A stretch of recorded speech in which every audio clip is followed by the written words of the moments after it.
everybody. Welcome to the Department of Art and Art History at the University of Hawaii at Mānoa. I'm the chair of the department. My name is Kate Lingley, and I want to welcome everybody. Thank you for coming out on a Sunday morning to this very interesting conversation that we're about to hear. It is my job to remind you that university rules ask that people who are sitting in the audience should be wearing masks. Our speakers can take them off to speak.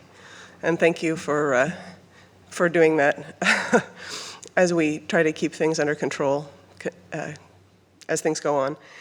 Anyway, we're really delighted that the Hawaii Contemporary has brought so much amazing world-class art to our island. We really don't feel very remote anymore because of what's been going on. And it has been a tremendously enriching couple of months for our students, for our faculty, the diversity of events. My kids are having a great time, It's really been something for everyone, and we're grateful to Hawaii Contemporary for making the exhibitions so accessible to our students and to members of the community. I would like to introduce the Executive Director of Hawaii Contemporary, Catherine Dawn, who will introduce our speakers, and we can get this thing rolling. Thank you so much. Thank you, Kate. Good morning. Thank you for our ongoing partnership with the University of Hawaii at Manoa and the Department of Art and Art History. And mahalo for hosting this event today on Mother's Day in celebration of the Hawaii Triennial 2022. And really thank you all for being here, for being present. So many of you traveled from both near and far and endured a global pandemic. And many of you in our teams have endured countless Zooms and just so many hours and passion and care for the arts that have realized the success of this third iteration of our 11-week citywide exhibition.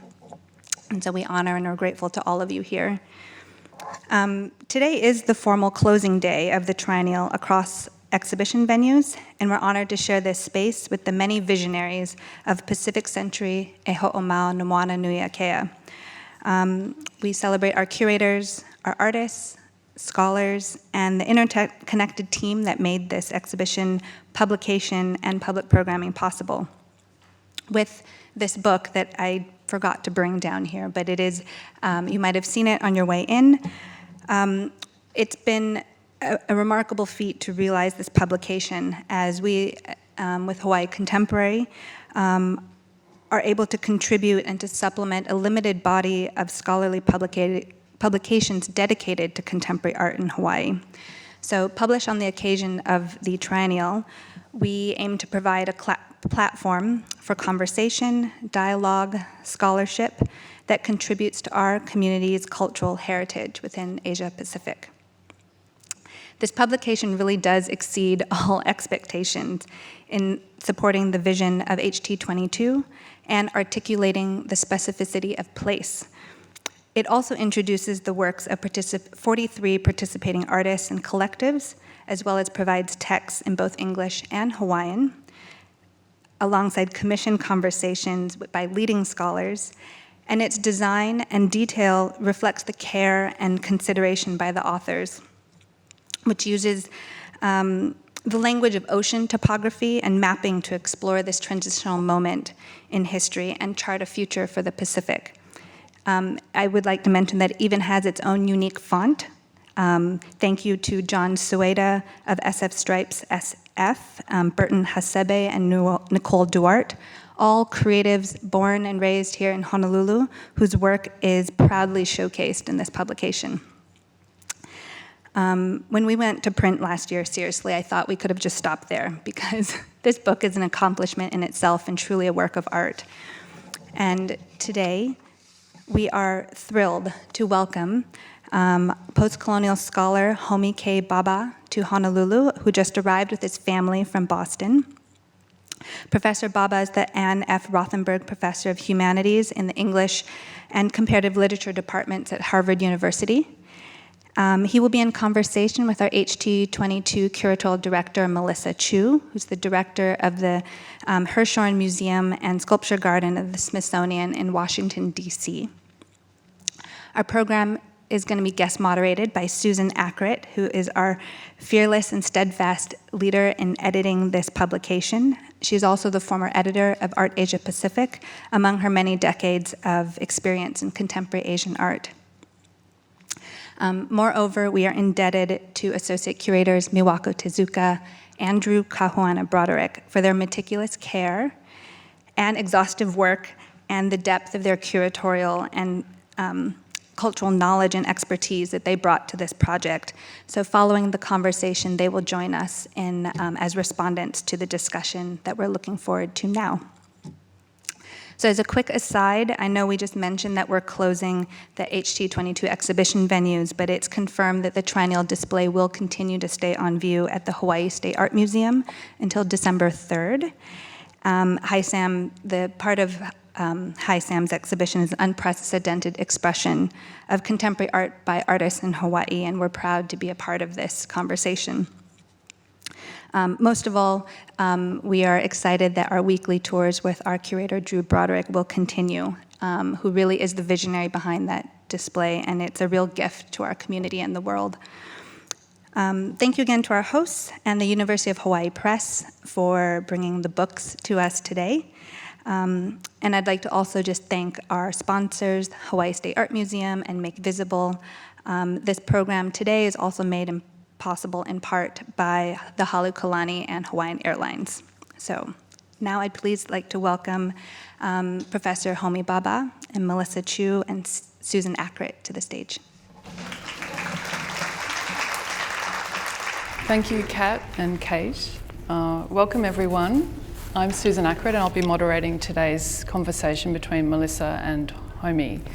It's a great honour and privilege to be here with them today, to have such amazing thought leaders in their respective fields of Melissa in contemporary art and Homi in cultural theory and criticism. We're here on the occasion of the closing of Pacific Century, the exhibition, but also the launch of the catalogue today. And I think that's a great opportunity to reflect on the continuing need for a more inclusive art history and the contribution, as Kat said, that both the catalogue and the exhibition are making to that in the field of scholarship. Both the speakers and the artists, many of the artists in the exhibition come from, I think, a point of difference outside traditional centres of art production. And this gives them, I think, immense power in a way, and also presents many challenges for them. But most of all, I think it gives audiences a great opportunity to view really interesting and thought-provoking art. So I'd like to start by asking Melissa if she could share with us today a little bit about her curatorial premise for the exhibition, and specifically speak to what it means to be presenting the show in Hawaii today. Thank you, Sue. Thank you, Kat and Kate, for the introductions. Thank you, UH, for having us here on a Sunday morning. And thank you, Miwako and Drew, for your curatorial collaboration on our Hawaii Triennial 2022, the Pacific Century. So in some ways, this was, like many exhibitions, a real journey taken over 4 years. When I was first invited to consider what the Triennial could be, I felt strongly that it could represent for me something of a return to my earlier work begun in Australia. Actually, Sue and I knew each other from way back then. And really, the question for me was how to ground an exhibition in a sense of place, this place, while also capturing some of the ideas circulating at this moment in time. Some of the most interesting biennales for me have been those that walk a very fine line between the local and the global. And while a triennial sits within a much broader history of biennales and triennales, with the Venice Biennale in 1894 being that very first one. But the Hawaii Triennial is a very different creature in a way. And in all of the travels that I've done to biennales and triennales, I think one of the examples that I often cite as being the most successful was Dan Cameron's Istanbul Biennale. And I will never forget going to the cistern, an underwater reservoir where the city's water was once, hundreds of years ago, kept. And he had installed a series of installations that emerged from darkness. It was a completely dark space that you walked along walkways filled with water. And it was from that experience of seeing Nalini Milani's work emerge from the darkness, cylinders that were video projected on. Jennifer Steinkamp was actually there with a series of trees that just were illuminated and changing in the seasons.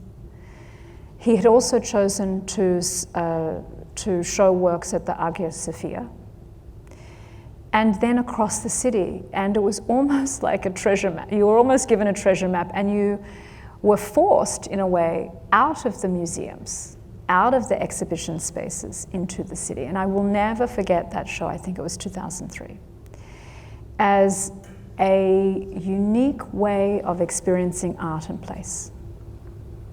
And so when I was invited to consider this exhibition, I had that in my mind. What was it that we could, provide visitors, both international and local, kind of encounters and experiences that were unique to the exhibition in this place? And in the back of my mind, I also had a sense that Hawaii was at once a part of America, but also a part of Asia Pacific and the Pacific. And in a little bit of my research, I had discovered that, in fact, when we thought of the 20th century, it was always kind of coined as the American century. But it was the 21st century that here in Honolulu, Hillary Clinton, in her role as Secretary of State, at the East-West Center declared the Pacific century being the 21st century. Now that was about a political kind of what people have called, or that administration called, the pivot to Asia. But I became very interested in what that meant for Hawaii. What does it mean culturally to think about belonging or being in between? And that's why Homi is here, because of so much of his work about this sense of in-betweenness. What does it mean for artists?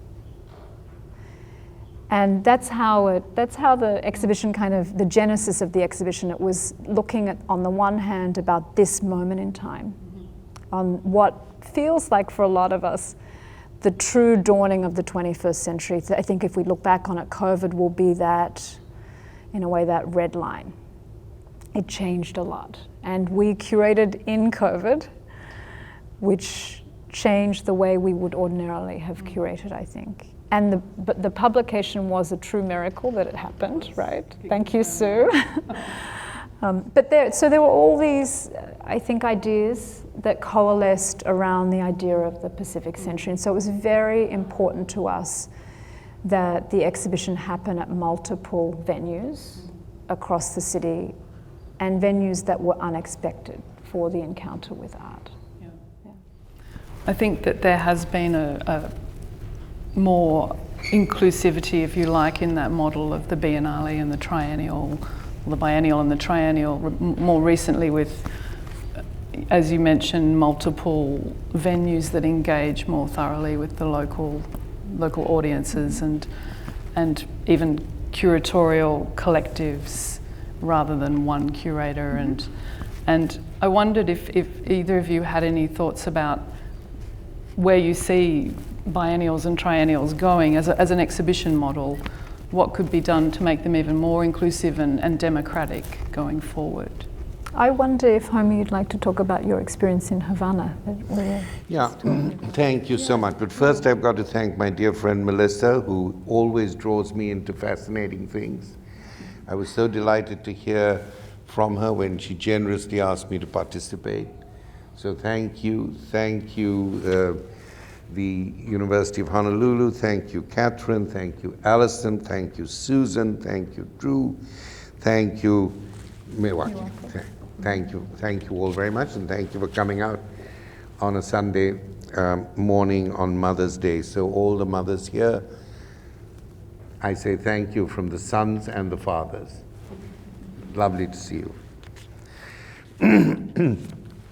So just responding to some of the rich issues that Melissa just brought up and Susan put on the table, let me just give you what the jumble of my thoughts at the moment. First, it's fascinating that except in a very few instances, biennales are always referenced in terms of cities rather than nations. Mm-hmm. And of course, Hawaii is not yet a nation. It is part of another nation. But the whole range of Venice, Istanbul, Sharjah, these are the ones I've been involved in. Venice, Istanbul, Sharjah, Sao Paulo, etc., Havana. I wrote about this once, I can't even remember where. As to why the city is an excellent model for the Biennale. Because unlike nations, which thrive on a sense of their territorial sovereignty, where borders are extraordinarily important for nations, whether you like it or not. They're defined by borders, and their borders are often militaristic, whether militaristic or in economic terms, it's the borders that fix taxes and tariffs, even in this so-called global world. But cities are different. The imagination of the city, and I could, go on about this philosophically and otherwise, but say Walter Benjamin is an interesting figure here. The city is about the flaneur. The city is about movement. This is not always equitable movement, right? There are, in my home in Bombay, just across from my home in Bombay, there are slums, there are corrugated iron dwellings. So I'm not saying the city is some kind of a riposte to the patriotic origin or purity of the nation. Absolutely not. It reflects some of that, but it is other things. The city is about displaced populations, even internally displaced populations.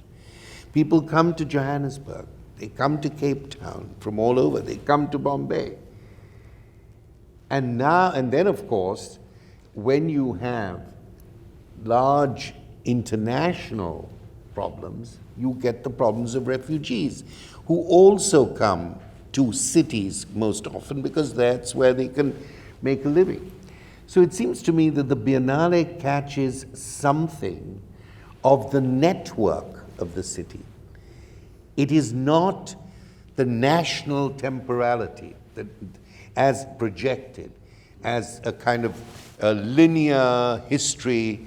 Even the latest nations, if you constructed a nation or named a nation today, they would immediately try and find a pure origin somewhere, which is entirely an atavistic fantasy. This is actually a Hindu territory. This is a Muslim territory. This is a British, English territory. And at any time when a national anthem is created at any point in the 20th century, now there are not that many new nations, they always sing them in that kind of archaism, you know, as if the national anthem gives you the imaginary of somehow going way back. Say, no, this is all bullshit. You know, the nations create this patriotism. And they create very often the patriotism, not simply because they want to have astute, tax-paying citizens who look to the common good. They also create this patriotism because of international warfare, terror, and and all those kinds of forms of police and surveillance. So I think that the Biennale is a mode which is built much more on the city, and no wonder it's named for the city. Just like orchestras, you have the London Philharmonic, you don't have the British Orchestra, or the New York Philharmonic, or whatever. So I think there is something about the Biennale which has the energy, it has the movement, it has the possibility of looking at discontinuities, reflecting, of course, larger national contradictions, but the city is the heart of it. And when the city is the heart of it, then civility, civil society, and the question of cultural citizenship becomes very important. That's why Biennales actually draw people from various countries, but they come to commit to that notion of sharing, solidarity, thinking about the disjunctions and contradictions in the city. So I think that is very important. So that goes to say, really, that apart from this notion of movement of the city and this juxtaposition of contradictory, problematic things, the city is also a space of displacement. And I think those two ideas, the city as movement, which is why Biennales move from city to city, and within that movement, a great concentration, at least as I've seen them recently, on the notion of displacement. The displacement of peoples, the displacement of cultural value, the displacement of art, the displacement of art from one terrain to another, which creates the whole sense of the translation of cultures, not just the transmission of cultures. That's what I think, for me, is very central to the idea of the Biennale. I was telling Melissa a moment ago that I was thinking about Hawaii, and I was thinking about Cuba, and I was at the Havana Biennale some time ago, before COVID, just a bit before COVID, to give a kind of opening lecture there. And I was very fortunate in the time of COVID to do our summit and then to do the discussion with you. And I really want to be helped on this, because this is an idea I just had a few minutes ago. So in both these locations, there has been a U.S. hegemonic presence. Of course, in Cuba, there was also an exploitative Soviet influence. Exploitative because the Russians, the Soviet Union, used Cuba, like all colonial powers, used their distant territories. They turned it into as colonialism often does, a mono-agricultural production. They wanted the sugar from Cuba, they wanted other things, they of course wanted a strategic military location near the United States. But I want to now not talk about this, the Soviet Union for the minute. I do want to talk about, or pose some questions to which I would love to have responses. That when I was in Cuba, I found despite the suffering of the people, because of course the Americans, as you well know, they wanted to turn Cuba into Las Vegas, Las Vegas too. They weren't successful in turning it into Las Vegas, so they basically put sanctions, and they created for themselves and for the Russians a kind of a third world territory in Cuba.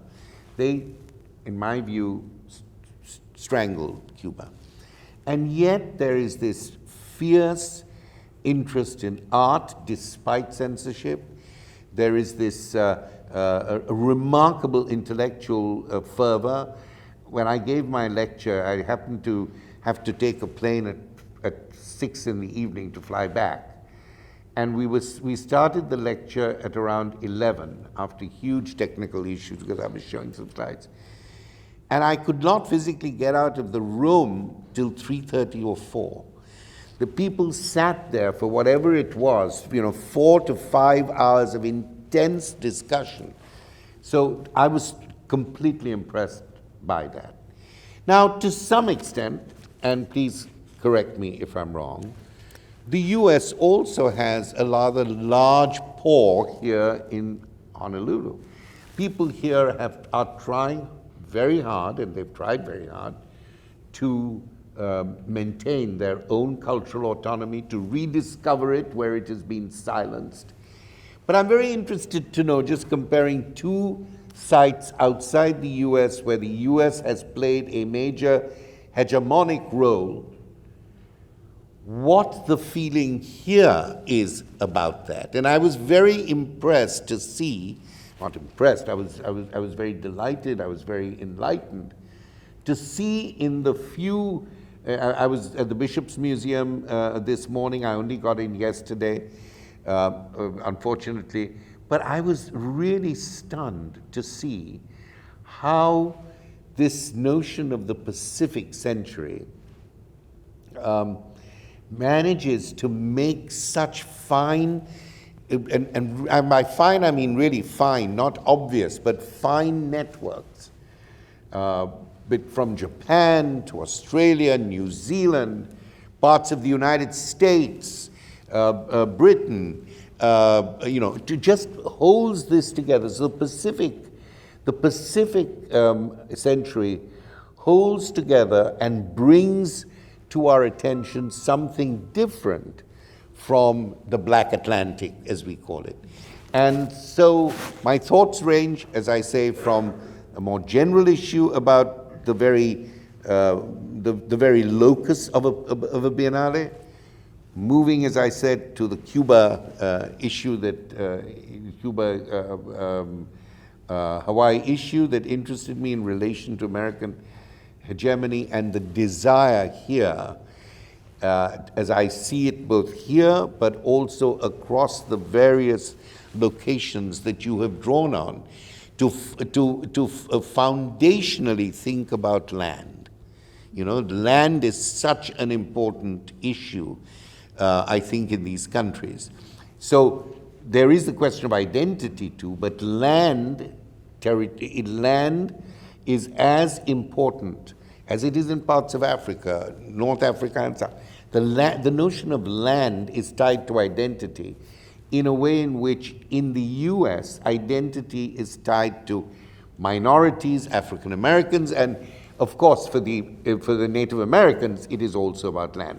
So there's this complex circulation of issues and ideas which I have tried to present to you as both through my confusion of questions that have struck me, but also in relation to what has been achieved here today, for which I am both grateful and deeply congratulatory. Now come on, I want to hear a few more claps.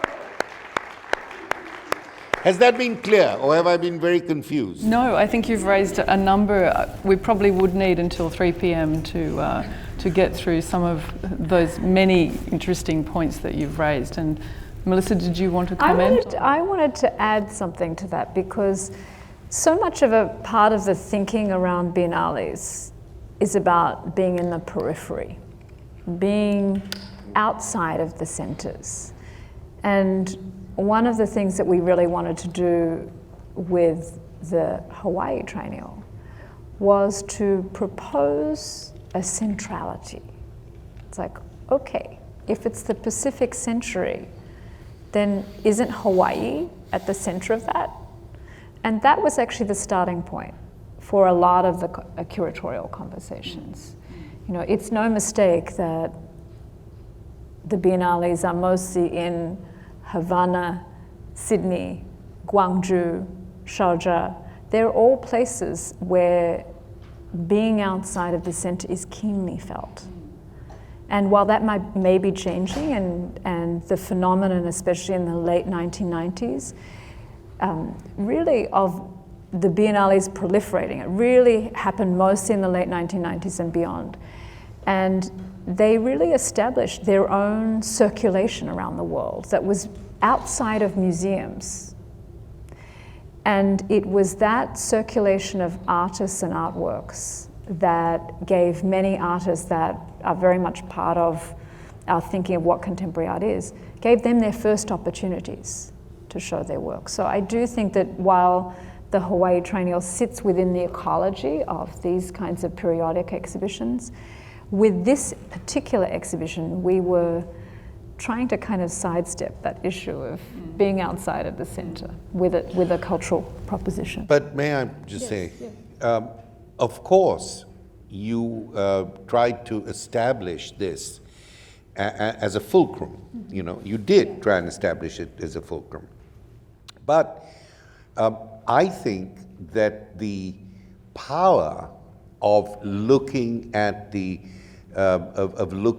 Hawaii as this, or giving Hawaii this centrality, depends also on the tension that Hawaii is also America's periphery. You know, so I'm saying for me the struggle is the most important part of it, and so I think that's really important. That and I think the important thing about the concept of the periphery is not that it is simply a faint, decentralized place. I talked about its displacement. Why? Because the periphery is also a cutting edge. It is from the periphery that you begin to understand many times the hollowness of the center. And this notion that you invoked about in-betweenness that I have worked on for a long time, the notion of a third space or an in-between space, suggests that the cutting edge of the periphery is not frontiers, territories, boundaries, cultural enclosedness. The cutting edge of a periphery is always facing in two directions. To go back to what you said, it thinks about locality, but as I said a moment ago, when you start thinking about the locality here, it's a network, it's a cultural network which is global. It thinks about the global, and also, I'm thinking about the global, it explodes the empty vanity of the global. The fact that when I was actually doing some work for the Atlanta Olympics centuries ago, I remember I said I want to meet the stakeholders. So I went and spoke to the senior vice president of Coca-Cola, who were putting a lot of money into this.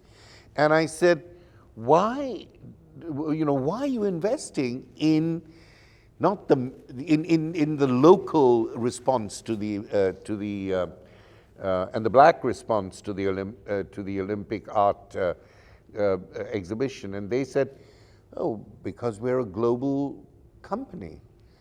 I said, but how? By what definition are you a global company? You always, wherever you are in the world, in whatever franchises you have, you always keep 51% of the shares, whoever the local is. So being on the periphery shows you how, in many ways, the global is a claim that is not fulfilled, and the local is a kind of diminishing of scale well, while it is not a diminishing, the local is smaller, but scale is about complexity. Scale is not about size. So here I think we have the cutting edge on the periphery, which always gives you a double vision. And I think that has been achieved from what I have seen, which I think is very important. Yeah, you remind me of my very first experience in New York. So moving from Sydney to New York 21 years ago, I thought of it as like a centrifugal force, in that the center seemed to me, on arrival in New York, to move very slowly. It was like, really? Like, we can't do these things that we took for granted in a place like Sydney as being experimental, being flexible, being responsive. They were all things also coming from more an artist-run space. We did just as a way of working. And then to land in a museum in New York, the Asia Society, there were so many things that we couldn't do, and I could never understand it, but I kind of thought of it as, you know, a centrifugal force where the center moves very slowly, responds to things very slowly, and outside of that, you're kind of, things are moving quickly and adapting and being flexible. So And being hybrid. Yes. Because outside of that, you are facing a question of survival very often. Yes. You don't have the same institutional supports, you don't have the choice, so your creativity is much more intense. I wanted to talk a little bit, I guess, about your conversation, which we've reproduced in the catalogue. And you both have a discussion about the identity politics that occurred in art and culture in the 1990s. And I was very, particularly amongst so-called marginalised artists from that periphery at the time, who really lacked opportunity and access to those big international forums. And I was really interested in, Homi, in your idea of translation as a way, an alternative mode of, if you like, building relationships between cultures. An alternative mode instead of that mode of identity politics was the way I understood it.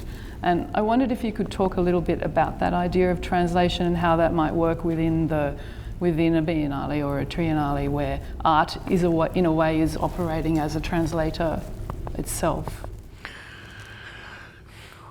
Well, the interesting thing about the concept of translation, once we're not talking about interlingual translation. We're not just talking about translation between languages.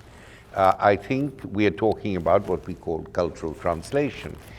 And cultural translation is a very important thing because, first of all, it does not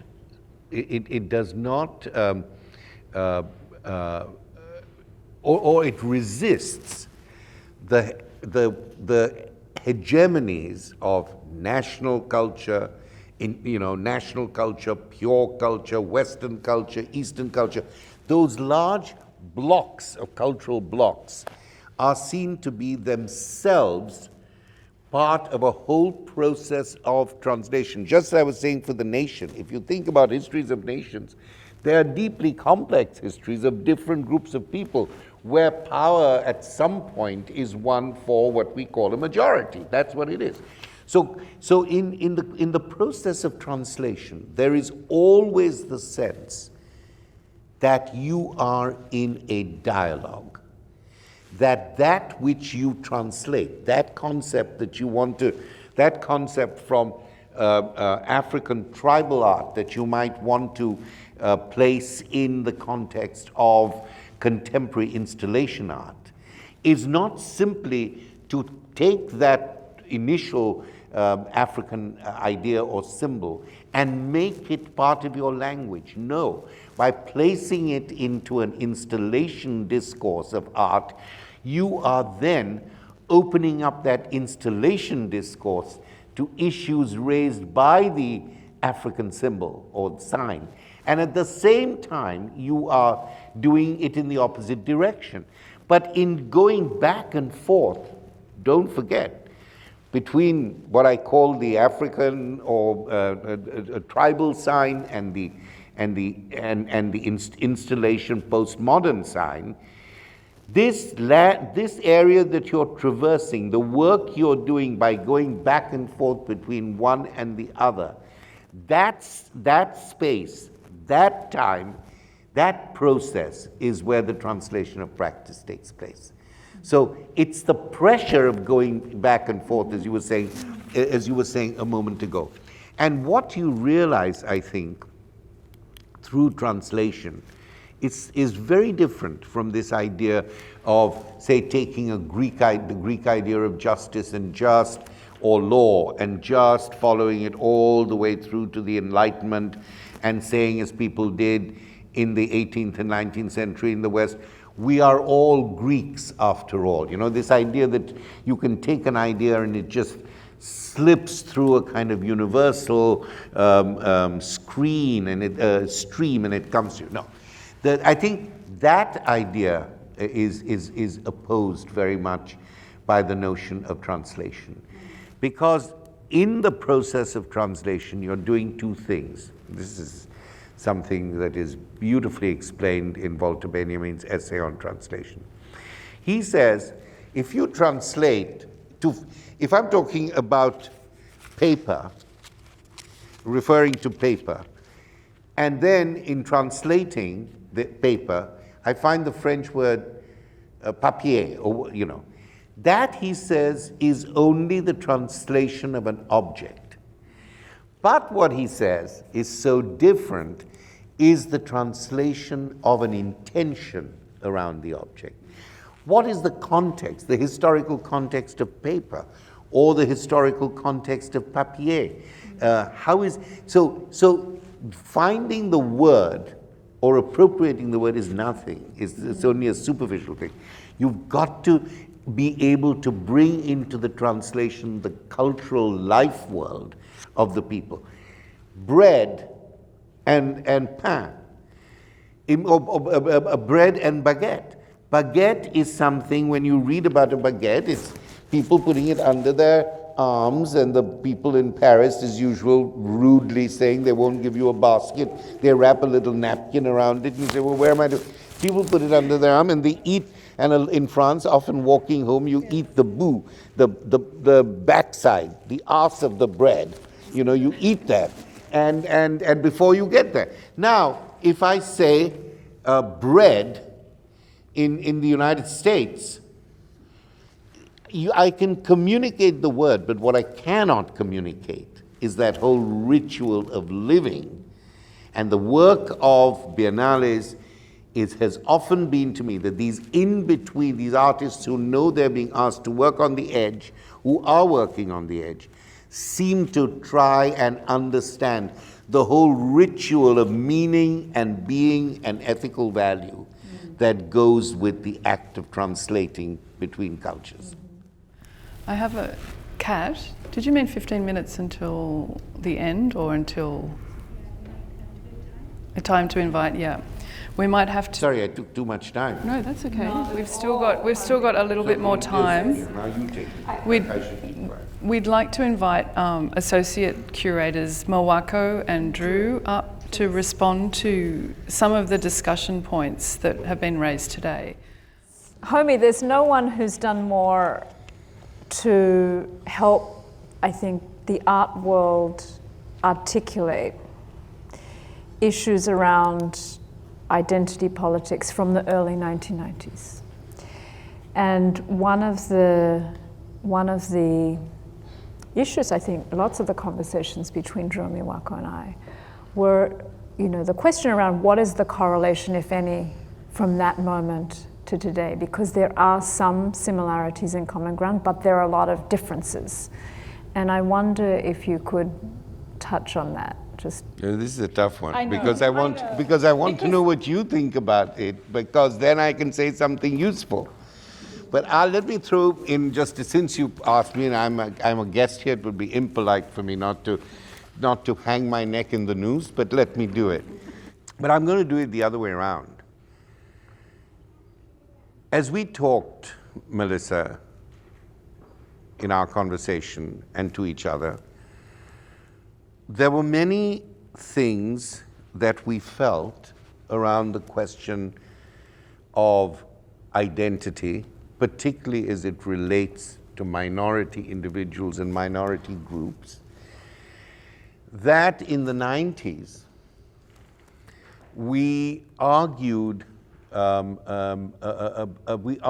about this. We felt, and I still feel, that identitarian notions of belonging, identitarian notions, where the most important thing about belonging is your racial identity, your cultural identity, your class identity, that these are very restrictive things at the end of the day. That does not mean that they do not give you a sense of support or a sense of autonomy.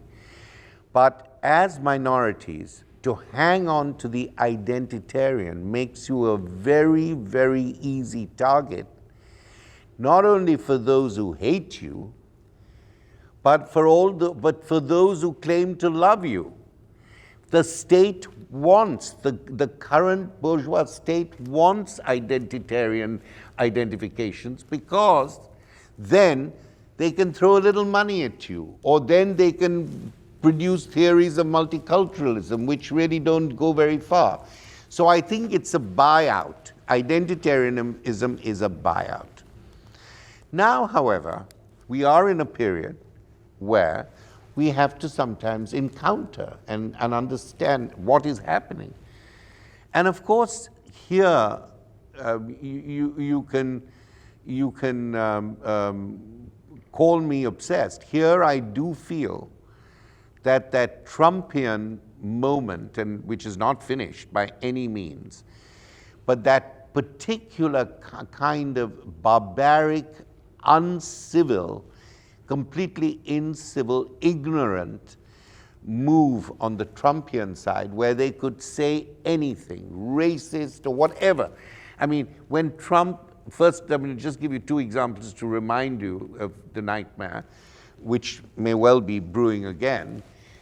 When a presidential candidate says, I can shoot a person, I could shoot anybody on Fifth Avenue and I wouldn't lose a vote. And then, when Kaepernick gives the knee, which I think is a hugely dignified way of opposing the government, not a particular government, he talks about these people as sons of bitches, knowing how women, black women, particularly slave women, have been treated in that country like animals, like chattels. I consider this to be one of the very lowest points in America. But if on the one hand, amongst those who are powerful, those who have the media, there is such a deep level of insult, there's such a deep level of humiliation, then I can understand, but although I don't necessarily agree with it, then I can understand a new form of resistant identitarianism returning. I can understand why it's happening. Do I think eventually it's for the good? I think it's not, because I think the state has a way of surveilling you. If you keep your identity, it surveils you. And the state, I think, destroys your power when that happens, destroys your agency. But I can understand why it is happening, because the deep level of racial and class humiliation. Class inequality is a most terrible thing. But to be humiliated, nobody forgets being humiliated. If you cannot afford something for your child, which you really think you want, and you see it as your poverty, there is some way of explaining it. But if somebody humiliates you and says, sorry, you shouldn't even be desiring these pairs of shoes or these trousers for your child, you're just not in that group. Humiliation nobody forgets. And I think this is one of the reasons why people are holding on. The trouble is very often that at the moment this particular move, the left and people who I think have got the right progressive ideas are in a way policing themselves because they are genuinely fearful of the larger form of surveillance and insult that they're being subjected to. That's why I think that even if you believe that identitarianism is a problem, you've got to see it in its translational concept. Drew, could I ask you to speak to that? You folks hear me? Good to be here with you all and with all of you. I really appreciated, Homi, what you were speaking about earlier, the sort of productivity of confusion and what rises to some surface of legibility or what we're left with when we leave an exhibition or a triennial or a place. But to speak to what you were just kind of getting into around affirming one's identity or asserting an identity of a community, I was wondering if maybe Melissa and you would be willing to speak to the way that those assertions of identity in the past few years have also been coupled to calls for a certain kind of decentering and recentering, what is often used as a buzzword, decolonization. But just really quickly, before you do, I wanted to also acknowledge that there are a lot of educators in the room right now that likely have connections to the department here at the University of Hawaii, Mānoa. And I know that you folks are also in the middle of this kind of process of reflecting on and engaging in the work of decolonization within the department. So that's also why I wanted to ask this question, because it feels related to identity and to recent assertions of identity. Well, let me just say, Drew, thank you very much for being here. I know that you had other commitments and you made it possible, so thank you very much. We appreciate it greatly. Remember, I didn't say just identity, I said identitarian, and there is a difference in that. Identitarianism is when your entire cultural, historical, political aspirations, what you wish for, what you want, is seen under the label of identity. That's what identitarianism is. It's not about saying, I want to be recognized, which is, what Frantz Fanon, on whose work I've spent many years working. Frantz Fanon says, I want to be recognized. I will, and to me, therefore, I've translated this in my writings for our times. I am less interested in the identity of somebody, a minoritarian or a marginalized person who speaks, than in the authority that society should give them to be heard. That's the important thing. The thing is not where you came from or what you were, but what you have to say about that while making a claim against or for a particular ethical, political, moral thing. Do you see what I'm saying? That's what I'm saying. Now, the question of decolonization, I've seen it. I've been in my last big trip before the pandemic was in South Africa. Now I have very close links in South Africa too.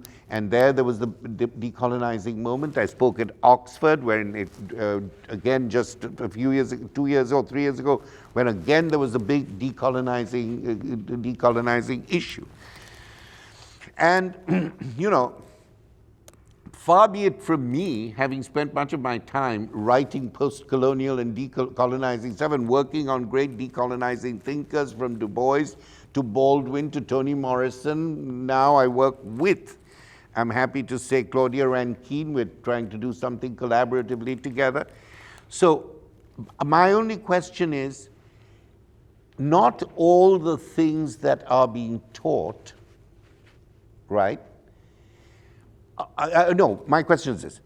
I want to know when people say, take this off the syllabus or only do this.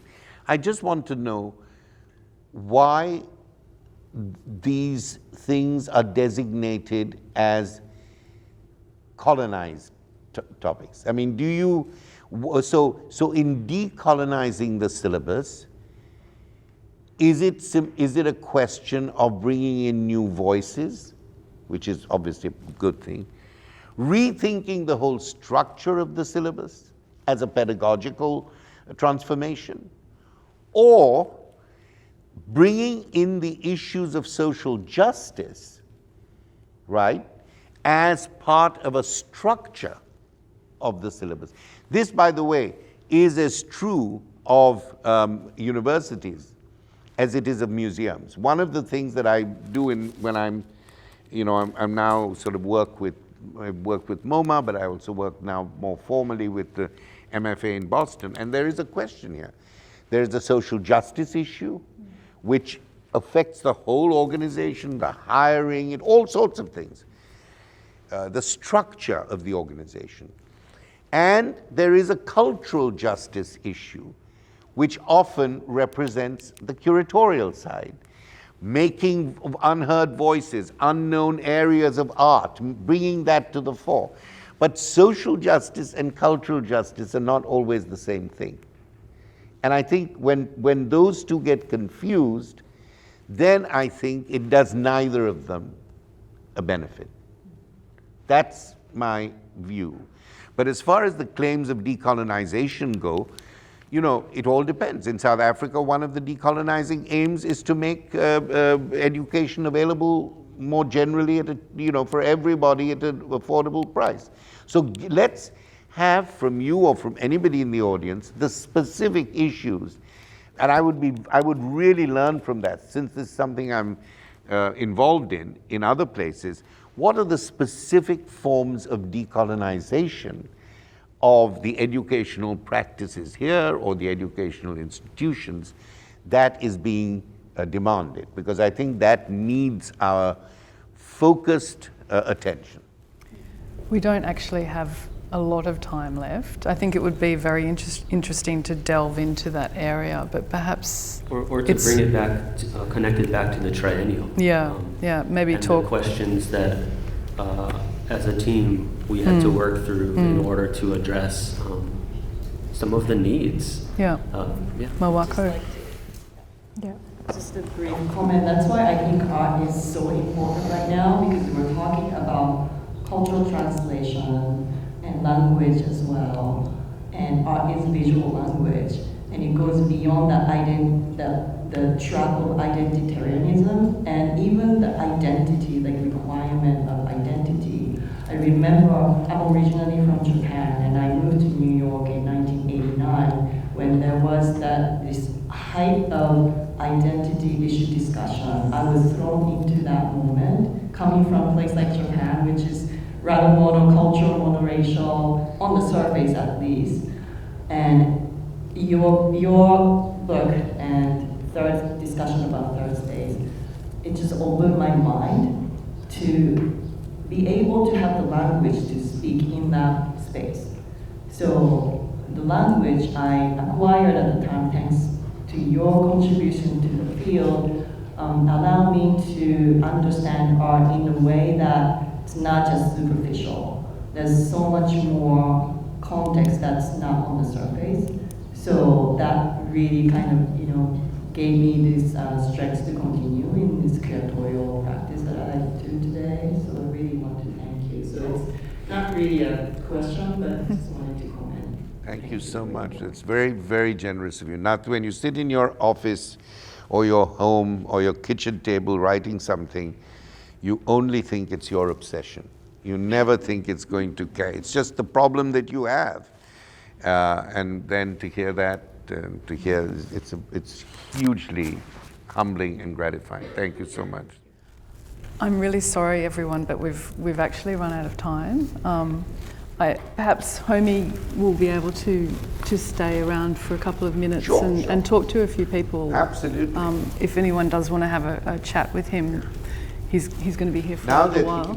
now that you've said that, somebody should come. Otherwise, I'll feel, oh my God, nobody wants to come and talk to me. What have I done? Thank you, everyone. Thanks a lot.